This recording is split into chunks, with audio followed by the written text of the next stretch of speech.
If you stay, I'll teach you everything you need to know about technical analysis. Let's start with the market structure. Market structure is the backbone of technical analysis. It's about figuring out who's in control, demand or supply, buyers or sellers. When demand and supply influence price movement, trends are born. An uptrend, or a bullish trend, is characterized by higher swing highs and higher swing lows. This trend remains intact until a lower low emerges. A downtrend, or a bearish trend, shows lower lows and lower highs, and it continues until a higher high appears. Markets don't always trend. They can transition into consolidation phases or a sideways trend. A sideways trend displays roughly equal highs and lows, with price consolidating in a range. To identify the shift from trend to consolidation, watch for failed tests of recent highs and lows. To confirm a healthy trend, look for price to break and close above or below previous highs or lows. Multiple closes beyond these levels indicate strong momentum. A failure to hold above or below suggests a potential false breakout. Lastly, keep an eye out for the breaks in market structure. In an uptrend, a break in the market structure occurs when price makes a new lower low and a new lower high, indicating potential weakness or reversal. Similarly, in a downtrend, a break of structure happens when price forms a new higher high and a new higher low, serving as a warning sign. All markets move in cycles, which are accumulation, markup, distribution, and markdown. Accumulation is when the price has fallen to a point where the price may seem stuck in a range. In this phase, buyers are quietly gaining strength. In the markup phase, the buyers finally break free from the range and start pushing prices higher, confirming that the buyers are in control. In the distribution phase, after the previous significant price increase, sellers start to regain control, and the price action flattens out once again. Lower tops and flat bottoms characterize this range as the sellers prepare to take over. Finally, the markdown phase arrives, and the sellers steer prices below the lower level of the distribution phase, and a strong downtrend emerges. If you can spot the end of the accumulation stage, be ready to buy at the beginning of the markup, riding the wave of rising prices. Similarly, if you can identify the end of the distribution phase, be ready to sell and profit from the markdown's downward momentum. Mastering support and resistance is very important in technical analysis. Support acts as the floor beneath the market, an area where the price has shown a tendency to stop falling. Buyers might see value at this level and start buying, creating a demand zone that prevents the price from dropping further. Resistance acts like a ceiling above the market, an area where the price has shown a tendency to stop rising. It's like an invisible barrier that keeps prices from moving too high. Sellers might see it as a fair price to sell their positions, creating a supply zone.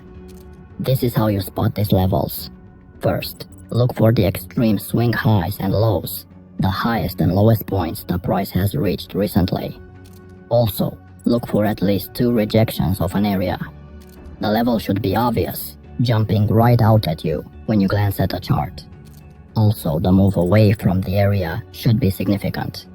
Another condition, the level should have acted as both support and resistance, respected from both sides. And finally, the level should have been recently respected or formed. You don't need all these conditions to draw a level, but the more rules it fulfills, the better.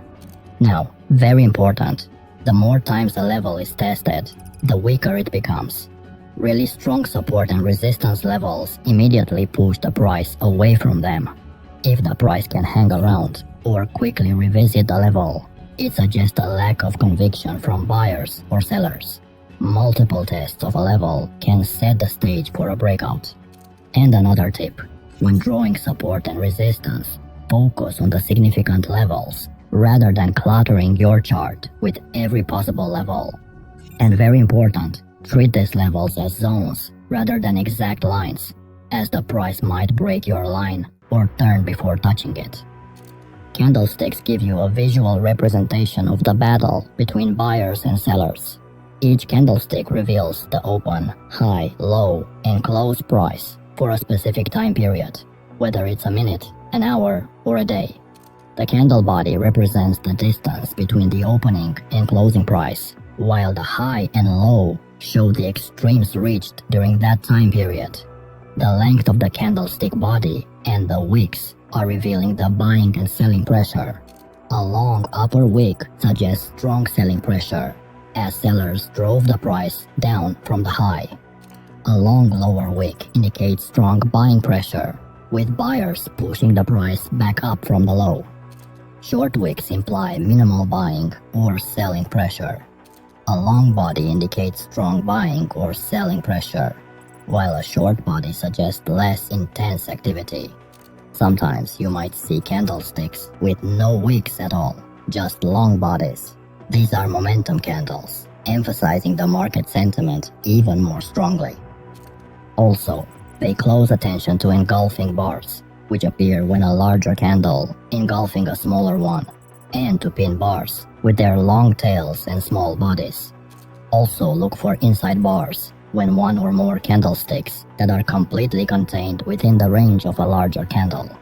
The real magic happens when you combine these candlestick patterns with the right context, and you analyze a series of candles within the broader price trend. So observe how candles form in relation to previous bars, and look for engulfing candles, inside bars, and pin bars at major levels of support and resistance, or during significant trend phases. A group or series of candlesticks form price patterns.